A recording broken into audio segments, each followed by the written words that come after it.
Mental health is for everybody.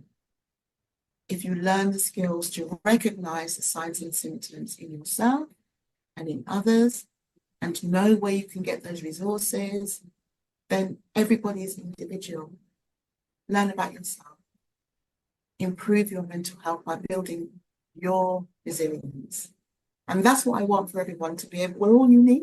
You've got to put on your own oxygen mask before you can help anybody out. But the first thing is to really become educated. And, there's a lot of great resources out there. And unfortunately, there's some not great resources out there. And so to find the right education and really advocate for yourself, that's the most important thing, because right now there isn't a HerMD on every corner or in every state. That is the goal eventually, to scale nationally and then, globally would be fantastic. And so the healthcare system unfortunately requires us to be our own best advocate, because as women, we also know our bodies better than anyone else. And so if something is wrong and you feel it and you know it, and a provider is telling you, no, you're fine. Our patients have been told, just drink wine, you'll be fine. Or, this is a part of your life. You kind of just have to deal with it. You need to find another provider, because, there are over 34 symptoms head to toe for menopause. Remembering to breathe. Even if it's 1 minute, I think that that's another fear of caregivers. There's this big overwhelm and they're like, no, I cannot stop for 1 minute, but I'm going to tell you, you can stop for 1 minute.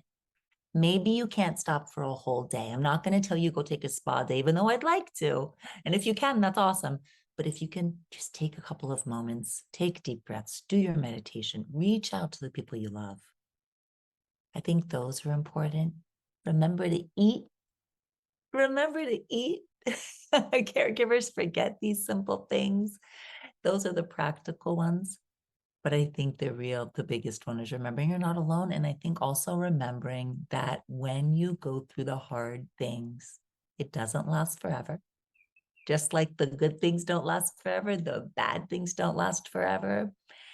And there is light on the other side. And sometimes you just find, like we were talking about, you find your purpose. There's a lot of rewards as a caregiver. Sometimes you find what you were saying, you dig deep and you find the strength that you think, I did not know I had that in me. And I think that's one of the gifts. There's so many rewards to being a caregiver. Sometimes you see the side to someone you're caregiving for that you never saw before. So I think there are so many gifts. And I think what caregivers do is just, I do it myself, but I see other people and I'm like, wow. I'm even like, how did I do that? And I'm like, oh my gosh, I do it too. Wow.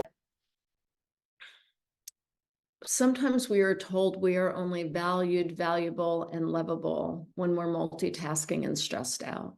And that somehow, if we're not doing that, we're doing it wrong. And it's a lie. And it's making us all sick.